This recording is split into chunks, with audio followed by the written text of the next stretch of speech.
भाजपा प्रदेश अध्यक्ष सतीश पूनिया एक दिवसीय दौरे पर डूंगरपुर आए। आगामी विधानसभा चुनाव में सत्ताधारी कांग्रेस पार्टी की प्रदेश की जनता के बीच पहुंच हवा खराब कर सत्ता से हटाने के लिए प्रदेश भाजपा आगामी 1 दिसंबर को राजधानी जयपुर में जन आक्रोश रैली का शुभारंभ राष्ट्रीय भाजपा अध्यक्ष जेपी नड्डा के हाथों से करने जा रही है।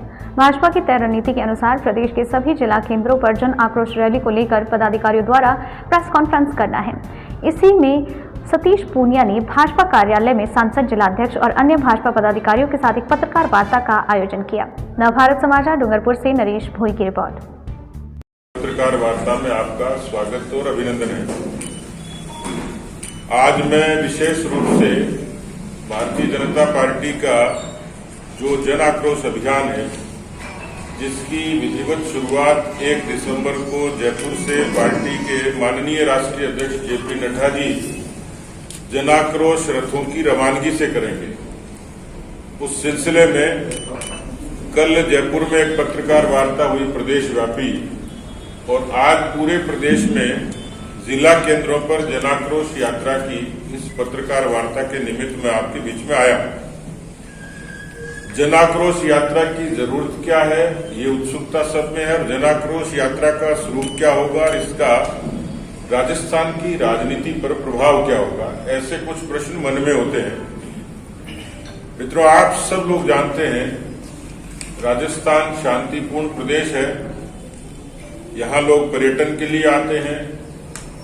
राजस्थान का कृषि, राजस्थान की डेयरी, पशुपालन, खनिज संपदा, लघु उद्योग, हस्तशिल्प, ऐसे तमाम आर्थिक रूप से उपक्रमों से जुड़ा हुआ ये राजस्थान है। भौगोलिक दृष्टि से भी विस्तृत है और जनसंख्या के अनुपात में भी हम बड़े प्रदेशों में हमारी गिनती होती है। राजस्थान की राजनीति में 90 के बाद में, क्योंकि 52 में जब चुनाव हुए उसके बाद लंबे अरसे तक कांग्रेस पार्टी को शासन करने का अवसर मिला और लगभग 50-55 वर्षों तक कांग्रेस पार्टी का यहां शासन रहा।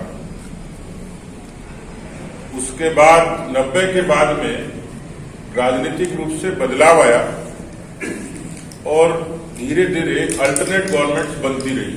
कभी बीजेपी आई, कभी कांग्रेस आई, कभी बीजेपी और जनता दल लोकदल की संयुक्त सरकारें बनी। लेकिन राजनीतिक तौर पर कोई भी सरकार जब लोक कल्याणकारी होने का दावा करती है तो उस सरकार का एक नैतिक कर्तव्य होता है किसी भी प्रदेश की प्रगति के जो कारक और मानक होते हैं उनको आगे विकसित करने का काम करें। लेकिन मुझे निराशा भी हुई, एक सामान्य नागरिक के नाते भी, एक जागरूक राजनीतिक संगठन के नाते भी, एक जिम्मेदार प्रतिपक्ष के नेता के नाते मैंने राजस्थान के इतिहास में इस तरीके की नकारा, निकम्मी, अकर्मण्य, भ्रष्ट और अराजक सरकार नहीं देखी। इससे पहले भी कांग्रेस का शासन रहा। 2018 में कांग्रेस का जो विग्रह शुरू हुआ, जब राजभवन में मुख्यमंत्री की शपथ के बाद भी नारे लगे, उसके बाद लगातार मंत्रिमंडल के गठन को लेकर झगड़ा, सचिवालय में कमरे किसको कौन सा मिले इसका झगड़ा, गाड़ी किसको कैसी मिले इसका झगड़ा, और अंततः परिणति ये हुई कि जब इस विग्रह के कारण राजस्थान की जनता कोरोना का दंश झेल रही थी, स्थिति रही होगी कि मुख्यमंत्री के जहां विराजते हैं उसके कुछ योजन दूर पर और धर्मांतरण हो रहा होगा। क्या तकलीफ रही होगी कि जब किसी साधु को या तो जलने पर मजबूर होना पड़ा या उसको जला दिया गया। ये राजस्थान की कानून व्यवस्था की बानगी है। राजस्थान अब ऐसा लगता है कि अपराधों की राजधानी हो गया। दूसरा बड़ा मसला है कि राहुल गांधी जी यहां यात्रा करने आएंगे, लेकिन मैं उनसे एक सवाल पूछता हूं कि आपने ये कहा था कि जब हम सत्ता में आएंगे 10 तक गिनती गिनेंगे, राजस्थान के सारे किसानों का सारा कर्जा माफ कर देंगे। वो राजस्थान की धरती पर कदम रखे तो कम से कम उस वायदे को तो याद करके उसको राजस्थान के उन किसानों को जो निराशा हुई थी उसको दूर करने का काम करेंगे, ऐसे मैं उम्मीद रखता हूं। लेकिन 4 बरस हो गए, दिन तो 10 कहे थे, लेकिन 10 से भी कई ज्यादा दिन, मुझे लगता है कि 1600, 1700, 18 दिन हो गए। तीसरा बड़ा मसला है कि उन्हीं के जन घोषणा पत्र में रोजगार की बात कही, बेरोजगारी भत्ते की बात कही। 70 लाख बच्चों ने परीक्षा दी है राजस्थान में, लेकिन नतीजा क्या हुआ? चाहे रीट की परीक्षा की नकल, जेईएन की, फार्मासिस्ट की, लाइब्रेरियन की, जितनी नौकरियां थी उसमें नौकरी का आंकड़ा तो मुख्यमंत्री ने बताया सदन में 1 लाख, परीक्षा थी 70 लाख। 69 लाख बच्चों के भविष्य के बारे में कोई रोड मैप सरकार के पास नहीं है। उसमें कोर्ट में खास का काम ये हुआ कि नकल जैसी एक संगठित अपराध ने राजस्थान के नौजवानों के भविष्य को, उनके सपने को चकनाचूर करने का काम किया। शिष्टाचार राजस्थान में ऐसा लगता है कि अब शिष्टाचार की शक्ल ले गया। राहुल गांधी तो आटे को लीटर में बेचते हैं, लेकिन राजस्थान का भ्रष्टाचार किलोमीटर के हिसाब से होता है। हर 12 किलोमीटर पर कोई न कोई अधिकारी कर्मचारी ट्रैप होता है। मित्रों, मैंने अस्पतालों की खबरें अक्सर आपके लेखन से देखता और सुनता और पढ़ता हूं। अस्पताल में डॉक्टर नहीं है और स्कूल में मास्टर नहीं। और ये जो सरकार है ये सबसे ज्यादा प्रभावित है बीएसपी से। आप सोच रहे होंगे कि मैं बीएसपी का जिक्र कर रहा हूं, बहुजन समाज पार्टी का। ये बात तो ठीक है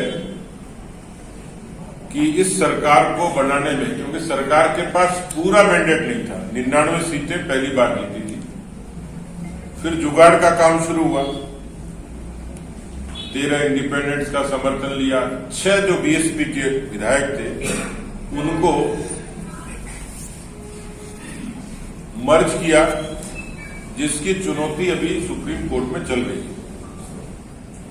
लेकिन मेरी जो बीएसपी है वो है बिजली, सड़क और पानी। इन 4 वर्षों में बिजली के लिए भी ये कहा कि हम पूरी बिजली देंगे, गुणवत्तापूर्ण बिजली देंगे और बिजली के दाम नहीं बढ़ाएंगे। राजस्थान में लगातार कभी फ्यूल चार्ज के नाम से, कभी सरचार्ज के नाम से, कभी मेंटेनेंस के नाम से, कभी सिक्योरिटी के नाम से राजस्थान के कंज्यूमर्स पर जो बोझ पड़ा है वो 350 करोड़ से भी ज्यादा होगा। और अभी भी जिस तरीके से हालात है, आपूर्ति की तो बात अपने आप में अलग है ही। कुल मिलाकर राजस्थान की एक मैंने छोटा दृश्य आपके समक्ष उपस्थित किया और इन सब को लेते हुए 2 साल कोरोना में बीते। कोरोना के समय जिस तरीके से सरकार को विजिलेंट होना चाहिए था, अनियमितताओं की खबरें आती रही, इस सरकार ने लोगों को भगवान भरोसे छोड़ दिया। 2 साल का यदि कालखंड देखें तो इसमें जिस तरीके से लोगों को प्रताड़ना हुई है, कर रही थी या लापरवाही कर रही थी। ये तो बलाव नरेंद्र मोदी जी का, जिन्होंने समय पर राजस्थान के प्रदेशवासियों को निःशुल्क वैक्सीन उपलब्ध करवाई और एक समर्पित अभियान से राजस्थान के 12 करोड़ लोगों को वैक्सीन उपलब्ध करवाकर उनके जीवन की सुरक्षा करी। मित्रों, 4 साल का लेखा जोखा करें तो जिस राजस्थान को शांतिपूर्ण प्रदेश कहा जाता था, आज उसकी विरासत में 8,31,000 मुकदमे हैं, जो राजस्थान का अब तक का सर्वाधिक आंकड़ा है। ये अलग बात है कि मुख्यमंत्री जी कहते हैं कि एफआईआर फेक है, 47%, लेकिन उनके शब्दों पर जाया जाए, उनको भी सच माना जाए, तो भी एक बड़ी फेरिस्त मुकदमों की है।